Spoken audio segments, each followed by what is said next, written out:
ሰላም የተወደዳችሁ የጉብዝናዬ ቤተሰቦች እንደምን ሰነበታችሁልኝ? ይህ ጉብዝናዬን የተሰኘው ሳምንታዊው የቴሌቪዥን ፕሮግራማችን ነው። የፕሮግራሙ አዘጋጅና አቅራቢ ታምራት ሞቲ ነኝ። ዛሬም እንደተለመደው ደግሞ ጉብዝናውን ለእግዚአብሔር መንግስት እንዲሁም ደግሞ እግዚአብሔር ላሰበለትና ላቀደለት እውነት እየኖረ የሚገኝ የተወደደና የተባረከ አገልጋይ ጋብዤላችኋለሁ። የዛሬው እንግዳዬ ወንጌልና ተልእኮ የተሰኘ በተለይ ደግሞ በዚህ ዘመን ሊያስፈልገን የሚገባ እውነትና መረዳትን በመጽሐፍ መልክ ደግሞ ይዞልን የመጣ የቀራንዮ ቤተል ቃለ ሕይወት ቤተክርስቲያን መጋቢ ሆነው ፓስተር ተመስገን ተሾመ ይሆናል። ከሱ ጋር ድንቅ ቆይታ እናደርጋለን። የትም እንዳትሄዱ። ይህ ጉብዝናዬን ነው። ቀጥታ ወደ እንግዳዬ ያልፋለሁ። ከኛ ጋር ሆኖ ፓስተር እንኳን ደህና መጣ። እንኳን ደህና ቆየት። ደህና ነው ወይ? በጣም ሰላም ነኝ፣ እግዚአብሔር ይመስገን። ሁሉ መልካም ነው። ሁሉ መልካም ነው፣ ጌታ ይመስገን። ደስ ብሎኛል ዛሬ እንግዳዬ ስለሆንክ። እኔም በጣም ደስ ብሎኛል። እግዚአብሔር ባርክ ፓስተር። ይመስገናል። ጉብዝናዬን ትከታተላለህ? አዎ፣ በእውነት እስቲ እንደው ምን ይሰማል ጉብዝናዬን ስታይ? በጣም በልጅነት ዘመኔ የጠራኝን እግዚአብሔርን በጣም አስታውሳለሁ። ጉብዝናዬን እግዚአብሔር ቤት ከልጅነቴ ጀምሮ በተለይ ሃይ ስኩል ግራጁዌት እንዳረኩ ነበርና እግዚአብሔር የጠራኝ ከዛን ጊዜና ሰዓት ጀምሮ ለብዙ አመታት ከ20 አመታት በላይ በእግዚአብሔር ቤት ውስጥ በአገልግሎት ቆየሁበትን ጊዜ እያሰብኩ በጣም ደስ ይለኛል። እግዚአብሔር ይባረክ።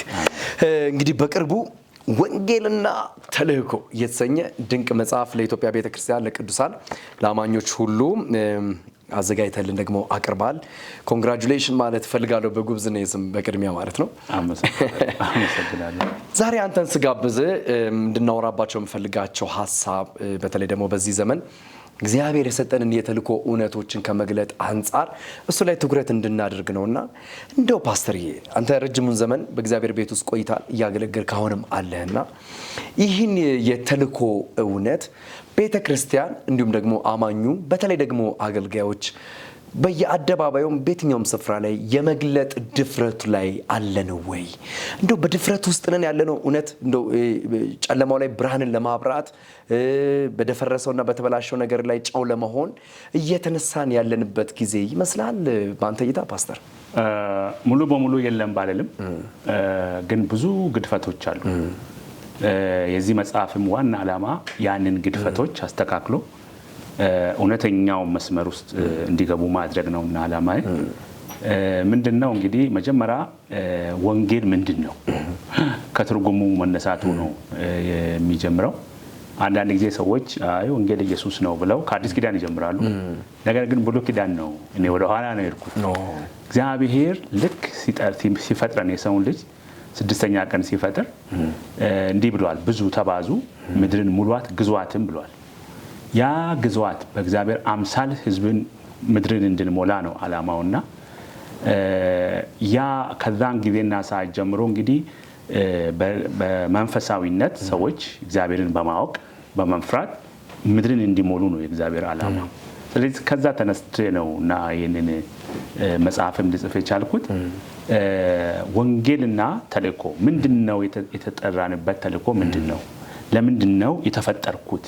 ለምንድነው ከናቴ ማህፀን ሳልጨነግፍ በህይወት ኖሬ እንደገና ደግሞ እግዚአብሔርን እንዳውቀው እግዚአብሔር መንፈሳዊ አይኖችን አብርቶ ወደ ጌታ መጣሁት? ለምንድነው? ዓላማው ምንድነው የሚለውን ነገር ላይ ትኩረት ሳደርግ አንዳንዶች ለምን እንደተፈጠሩ ለምን እንደመጡም ማያውቁ ብዙ አሉ።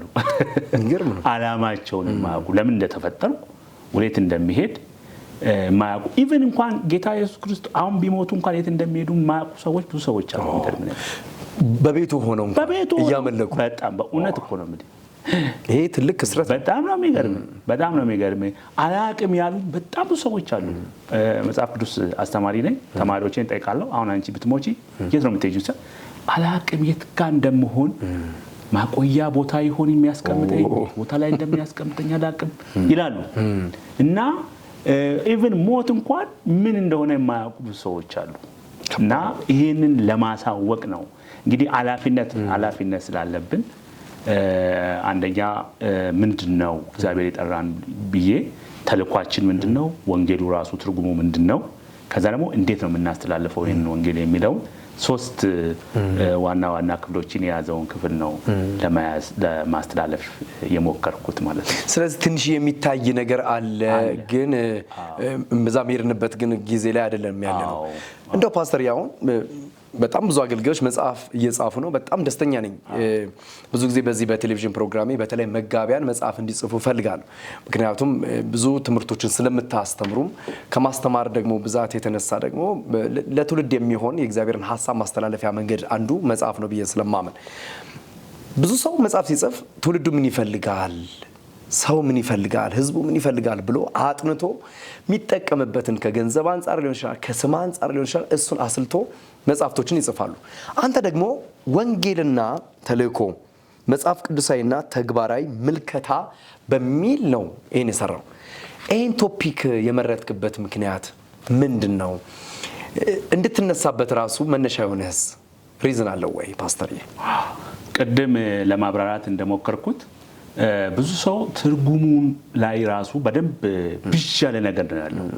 ጥርት ያለ ትርጉም የላቸውም። ወንጌል ምንድነው? ተልእኮ ምንድነው? ብዥ ያለ ነገር አንዳንዴ ደግሞ ይደበላለቃል። ወንጌሉና ተልእኮውና ወንጌሉ የሚደበላለቅበት ሁኔታ አለ። አንዳንድ ሰዎች ላይ ኮንፊውዥን ፈጥሯል። ይሄን ለማጥራት ነው የዚህ መጽሐፍ ዓላማና እንዳልከው እንግዲህ በዚህ ምድር ላይ ሁለት አይነት አገልጋዮች አሉ። አንደኛ የሰዎችን የልብ ትርታ ያዳምጡ የሚያገለግሉና የእግዚአብሔርን የልብ ትርታ ያዳምጡ የሚያገለግሉ ሁለት አገልጋዮች አሉ። እኔ ዓላማዬ የእግዚአብሔርን የልብ ትርታ ለሕዝብ መግለጥ እንጂ የሰዎችን የልብ ትርታ እየተከተሉ መሄድ አይደለም። እሱ ወንጌል ሊሆን አይችልም። እሱ የሆነ ጥቅም ፍለጋ፣ ቅድም እንዳልከው ገንዘብ ፍለጋ፣ ተለያየ ጥቅማ ጥቅሞችን ፍለጋ ነው የሚሆነው። እሱ አይደለም የእግዚአብሔር ተልእኮ። የእግዚአብሔር ተልእኮ እኛ የእግዚአብሔርን ሐሳብ ለሰዎች መግለጥ ነው። ሰዎች ተከተሉንም አልተከተሉንም፣ አፕሪሺየት አደረጉንም አላደረጉንም we don't care። አሁን እኛ ለአፕሪሺዬሽን ብለን አይደለም ወይ ደግሞ የሆነ ጥቅም ለማግኘት አይደለም መጽሐፍ ያለበት። የእግዚአብሔርን ሐሳብ ለሰዎች መግለጥ ነው፣ ለዓለም ሕዝብ መግለጥ ነው። ለየትኛውም ሰው አብያተ ክርስቲያናት ህብረት የታቀፈ ይሁን ያልታቀፈ ይሁን ክርስቲያን ለሆነ ሁሉ የሰው ልጅ ላይ የሚለው ጠቅላላ ዓላማውንና ተልእኮውን አውቆ እንዲኖር ለማድረግ ነው የእግዚአብሔርን ሐሳብ ለሰዎች መግለጥ እንጂ የሰዎችን ሐሳብ ለመከተል አይደለም። ያ ትክክል አይደለም። የሚገርም ሐሳብ ነው። እግዚአብሔር ይባርክ ፓስተር። አሁን ላይ በተለይ በተልእኮ ላይ ቤተክርስቲያን ትኩረት ሰጥታ ትምህርቶችን እያስተማረች ነው ብዬ አላስብም። የሉም ማለት ሳይሆን ግን ይሄ ሲሪየስ በሆነ መንገድ አጥብቃ ተልእኮ ላይ ትኩረት በማድረግ ስትሄድም አታይም። ፕላስ ደግሞ ተልእኮ ላይ ትኩረት ያደረጉ መጽሐፍቶችንም ደግሞ አታገኝም። ለምንድን ነው ቤተክርስቲያን በተልእኮ ላይ ትኩረት አድርጋ ማስተማሩ ላይ የላላችበት ምክንያት? አገልጋዮችም ምዕመንም መጽሐፍትን የሚጽፉ ለምንድን ነው በተልእኮ ላይ ትኩረት ማድረግ የከበዳቸው ብለህ ታስባለህ? በጣም ጥሩ ጥያቄ ነው። እኔ ራሴ አንዳንድ ጊዜ ጥያቄ ጠይቃለሁ። በጣም ጎበዝ ምሁራኖች አሉ እኔ የማውቃቸው፣ ለምን እንደማይጽፉ አንዳንዶቹን ልጠይቃቸው ሁሉ ፈልጌያለሁ።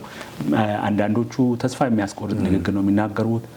አንዳንዶቹ ደግሞ ምክንያታቸው እኔን ሊያሳምነኝ አልቻለም። ለምን እንደማይጽፉ ራሱ ይገርመኛል። እኔና መጻፍ አለበት ብዬ ነው የማምነው። ምክንያቱም ቅርስ ነው፣ ሀብት ነው። እስራኤላውያን ምን ብለው ያስባሉ መሰለህ? ሀብታቸው መጽሐፍ ቅዱስ ነው ብለው ነው የሚያስቡት። የትሬዠር ብለው የሚሉት ሀብት የሚሉት ለልጆቻቸው የሚያስረክቡት በባንክ ያላቸውን ገንዘብ አይደለም፣ እንትኑን ነው፣ መጽሐፉን ነው። መጽሐፉን ይላል። በጣም የሚገርመኝ ነገር ሐዋርያው ጳውሎስም ራሱ መጽሐፉን ይዘህልኝ ና ይላል። ለመጽሐፉ ትልቅ ትኩረት አላቸው። ያ ለነሱ ሀብታቸው ነው። እና እኔ ለምን እንደማይጽፉ አንዳንድ ሰዎችን ጠይቃለሁ። ምክንያታቸው ብዙ ሊያሳምነኝ አልቻለም። ግን ተልእኮ በጣም በጣም በጣም አስፈላጊ ነገር ነው። ቤተክርስቲያን ሌላው ደግሞ ቤተክርስቲያን ተልእኮ አንዳንድ ቤተክርስቲያን ተልእኮ አለ፣ አንዳንድ ቤተክርስቲያን ጭራሽ ሐሳቡም የለም። የሚገርመኝ ነገር እኔ ከማስተምራቸው አስተማሪዎች ብዙዎቹ ፓስተሮች ናቸውና ጠይቃቸዋለሁ። አንተ ለምሳሌ ብዬ ስጠይቅ አንዱ ምን አለኝ? እኛ ቤተክርስቲያን ሂንቱም ሐሳቡም እንደ ፍንጭም የለም ነው ያለው። እና ይሄ በጣም ያሳዝናል። እንግዲህ ተልእኮ የለም ማለት የተጠራንበትንም ዓላማ የተፈጠርንበትንም ዓላማ አላወቅነውም ማለት ነው። ዝም ብለን ነው እየኖርን ያለነው። ያለ ዓላማ ዝም ብለን ነው እየኖርን ያለነው። ዞምቢ አይነት አስተሳሰብ ማለት ነው። ዞምቢዎች አንድ ዞምቢ ማለት ምንድነው? አላማ የሌለው ግን ዝም ብሎ የሚኖር ማለት ነው። የሚገርም ነው። ለምሳሌ አንድ ዞምቢ የሆነን ሰው የት ሄዳለህ ብትለው እየሄድኩ ነው እንጂ ወዴት እንደሚሄድ አላውቅም ነው የሚለው። ጌታ ከዞምቢነት ያውጣን። የራሱ መንፈስ ነው፣ የዞምቢ መንፈስ። እየሄድክ ወዴት እንደምትሄድ መሄዴን ነው የማውቀው ነው መሄዴን ነው የማውቀው፣ የት እንደሚሄድ ግን አላውቅም። ለዚህ ነው ለካ አንዳንድ የመንግስት ተቋማት ላይ ወዴት መሄድ ይፈልጋሉ የሚለው። ጥሩ ነው እንደዛ አቅጣጫ ጠቋሚ ነገር። የሚገርም ነው። እንደዛ ነውና እንደው እንደዚህ በተልእኮ አቅጣጫ በተለይ በወንጌል አቅጣጫ ከተጠራንበት የተልእኮ እውነት አንጻር አልፈን እንዳንሄድ እንቅፋት ናቸው ብለህ የምታስበው በተለይ በግልጽነት የወንጌሉን እውነት በተላክንበት የመላክ ስፕሪት መንፈስ ሌላው ጋር መድረስ እንዳንችል እያደረገን ያለው ነገር ምንድን ነው? እንቅፋት ሆኖ የተቀመጠብን ነገር ምንድን ነው ትላለህ ፓስተር? በጣም ጥሩ ነው። ምንድነው አሁን በተለይ በዚህ ዘመን ለወንጌል ምቹ አይነት ዘመን ላለፉት ዘመናት አልተፈጠረም። ይገርማችሁ የሚገርም ነገር አልተፈጠረም። ለምሳሌ ዘመናቶቹን ስታስብ ለምሳሌ በደርግ ዘመን የሶሻሊዝም ስርዓት ነበረ። ክርስቲያኖች አንደርግራውንድ ነው የሚያመልኩት የሚጸልዩት። ከዚህ የተነሳ ወንጌልን በድፍረት መናገር አይቻልም። ኢቭን ክርስቲያን ነኝ ብሎ እግዚአብሔር ይመስገን ማለት የማይቻልበት ዘመን ነው። አለፈ። የኢህአዴግ ዘመን መጣ። ለወንጌሉ የተወሰነ በሮች ተከፈቱ። ጥሩ ጊዜ ተሰጠን ማለት ነው። አሁን ደግሞ ያለንበት ዘመን በተለይ አሁን ከረንት ላይ ያለው ጊዜ ደግሞ ለወንጌሉ በጣም በሮች ክፍት ናቸው። በተለይ አሁን የካውንስሉ በህግ መቋቋም የፕሮቴስታንት እምነት ከሌሎቹ ሃይማኖቶች ጋር እኩል መደረጉ ራሱ ትልቅ እድል ነው ተፈጠረልን። ግን በዚህ እድል ውስጥ ተጠቅመናል ወይ? ቤተክርስቲያን ይህን እድል እየተጠቀመች ነው ወይ የሚለው ሌላ ጥያቄ ነው። መጠቀም ግን አለብን ብዬ ነው የማስበው። አሁን ወጥተህ ወንጌል ስትሰራ ሰዎች ክርስቶስን እንዲያምኑ ስትመሰክር ብዙዎች የሚመልሱት መልስ ምንድን ነው? መጀመሪያ እናንተ ድናችኋል ወይ ነው የሚሉን። አዙሮት እኛ ጋር ወደዚህ ነው የሚያመጡት። የእናንተ ሰው አይደለም እንደዚህ ጋር የተቀምጦ እንደዚህ የሚያደርገን ይሉዋል።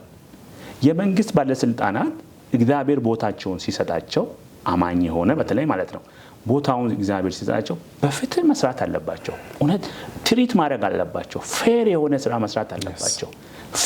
የፍትህ አካል በፍትህ መስራት አለበት። የፍርድ ቤት ዳኛው ክርስቲያን አማኝ ነኝ ብሎ ካሰበ እግዚአብሔር ነው እዚህ ቦታ ላይ ያስቀመጠኝ ካለ በፍትህ መስራት አለበት። እዛ ቦታ ላይ ፍትህ ሲያጓድል ኦር ደግሞ ለጥቅማ ጥቅም ብሎ ፍትህ ሲያጓድል ነገሮችን ሲያድበሰብስ ማን ያያል? ያላመኑ ሰዎች ያያሉ። ያዩና አንተ ሄደው ወንጌል ስትነግረው ሊመጣ አይችልም። አልመጣም ነው የሚል። እናንተ ማለት እኮ እንደዚህ ናችሁ ይሉናል። ስለዚህ ያ ነው መጀመሪያ እኔ አማኙ ማህበረሰብ በትክክል ወንጌልን አውቆ ተረድቶ ተምሮ ለወንጌል መኖር አለበት ብዬ አስባለሁ። መጀመሪያ ያልኖረበትን መናገር የለበትም። ያልኖረበትን ማስተማር የለበትም። ያልኖረበትን መስበክ የለበትም። አሁን እዚህ መጽሐፍ ውስጥም የገለጽኩት እሱ ነው። የማንኖረውን እንሰብካለን፣ የማንኖረውን እንዘምራለን፣ የማንኖረውን እንጸልያለን፣ የማንኖረውን በቃ ማት ነገር እንናገራለን። ግን ምንድነው ልክ የማትኖረውን ስትናገር ምን ይሆናል መሰለህ? መልእክቱ ይቀላል።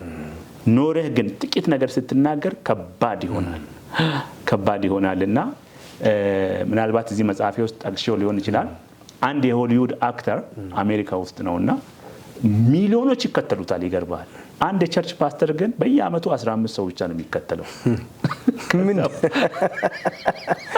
ከዛ የፓስተር እኔ የሆሊውድ አክተር ሄጄ መጠየቅ አለብኝ። ለምን? እሱ ውሸት ነው የሚሰራቸው ስራዎች ውሸት ናቸው። እያስመሰለ ነው አክተር ስለሆነ። እኔ እውነት እየተናገርኩ 15 ሰው ነው የሚከተለኝ ምንድነው ብሎ እንደምንም አፈላልጎ አገኘው ይባላል። አንተ የምትሰራው ውሸት ነው ግን ሚሊዮኖች ይከተሉዋል። እኔ ግን የእውነት ነው የምናገረው መጽሐፍ ቅዱስ ነው። ግን 15 ሰው ምንድነው ሚስጥሩ አለው። ከዛ ያ የሆሊውድ አክተር ምን ብሎ መለሰለት? እኔ አለ ውሸቱን እውነት አስመስዬ ነው ማቀርበው አለ። አንተ ግን እውነቱን ውሸት አስመስለን ነው የምታቀርበው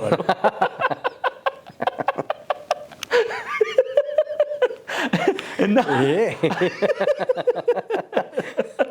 ለዚህ ዘመን በተለይ አይ ትልቅ መልእክት ነው።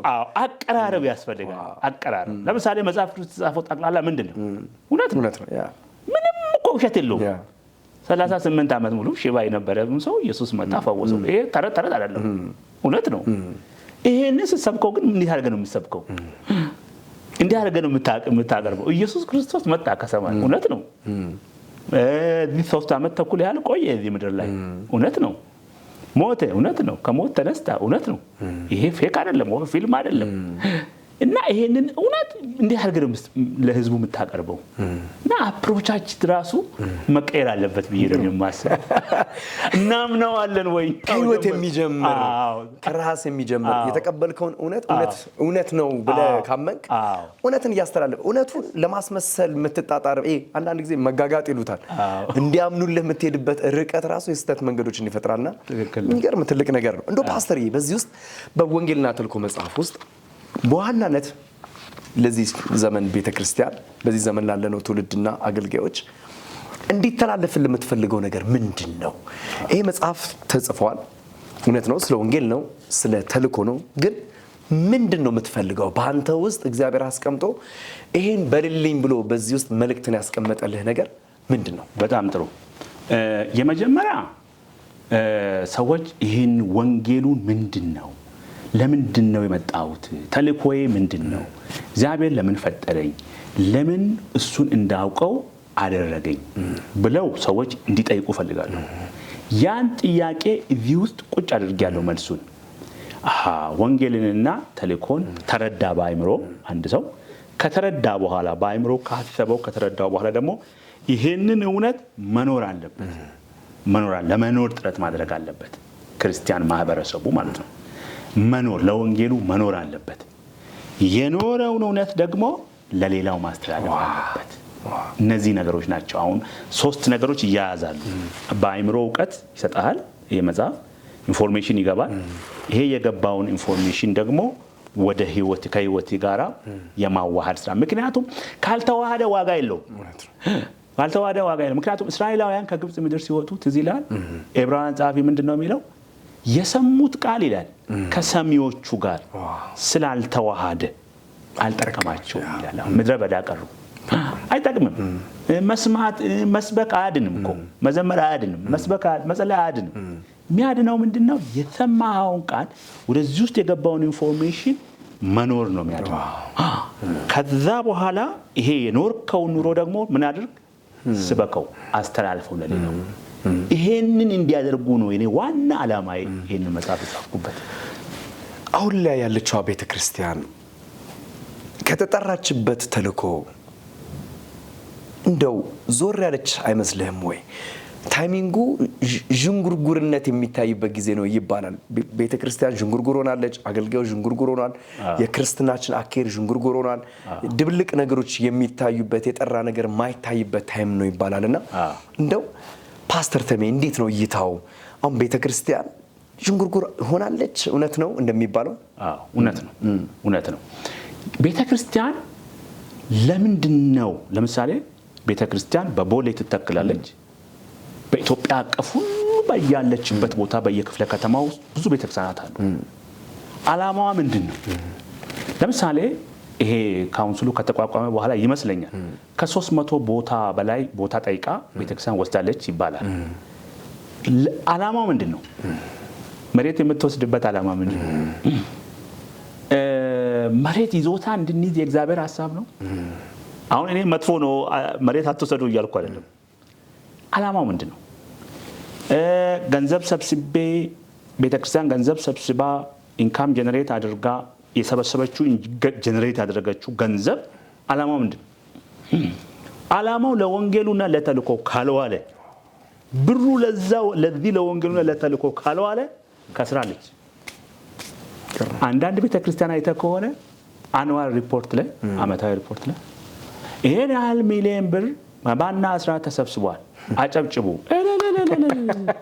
ወደሚቀጥለው የዞረ ይሄን ያህል ሚሊዮን እግዚአብሔር ከሰማይ እልል ይላል ወይ ደስ ይሰኛል አይልም።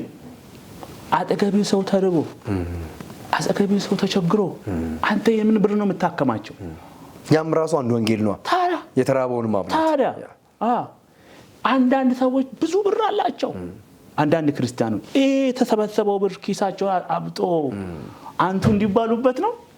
ይሄ ከሆነ ዓላማቸውን ወንጌሉና ተልእኮን አላወቁትም። እግዚአብሔር ገንዘብ ሲሰጥ እንደውም ፍራ። ጌታ ሆይ ይሄን ሁሉ ብር በእጄ ሰጠኸኝ ለምንድን ነው ብለህ ጠይቅ። ያንዳንዱ ክርስቲያን መጠየቅ አለበት።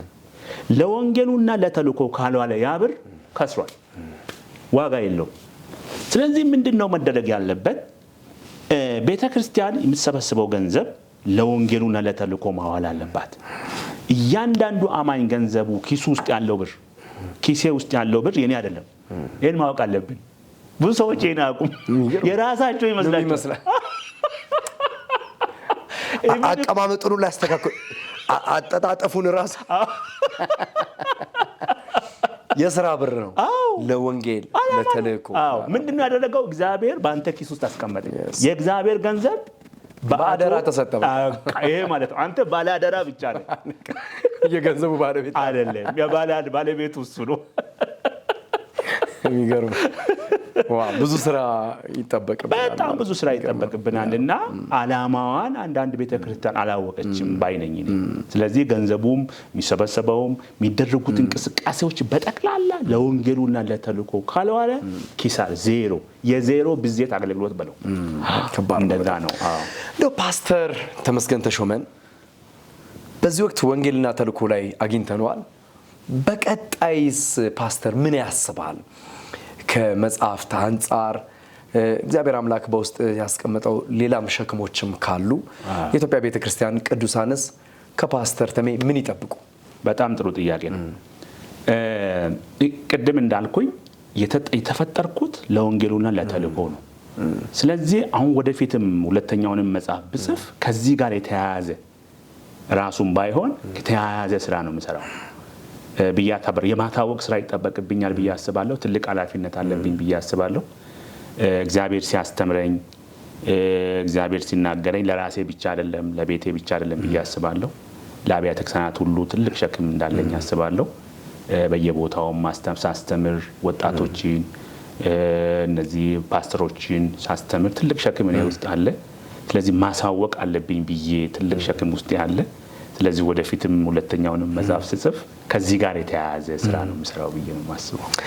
ድንቅ ነው በጣም። እግዚአብሔር ደግሞ ይረዳሃል፣ እኛም ቀኛችንን እንሰጣለን። ምክንያቱም የእግዚአብሔርን የልብ ሐሳብ በእነዚህ አይነት መንገድ ሲመጣ ደስ ያሰኛል። ቤተክርስቲያን እንድትነቃ አገልጋዮችም ደግሞ የተፈጠሩበትን ዓላማ እንዲያውቁ የሚያስረዳ ነገርም ስለሆነ ነው። በመጨረሻ ለኢትዮጵያ ቤተክርስቲያን፣ ለአብያተ ክርስቲያናት፣ ለአገልጋዮች፣ ለቅዱሳን እንደ መጋቢ ምንድነው መልእክት? እንግዲህ አንተ በብዙ ቦታ ላይ የመጽሐፍ ቅዱስም አስተማሪ ነህ በኮሌጆች ላይና ከምታያቸውም ነገሮች አንጻር በተለይ ይሄ የጉብዝናም ፕሮግራም በዋናነት መደምደሚያዬ ማራናታ ላይ ነው።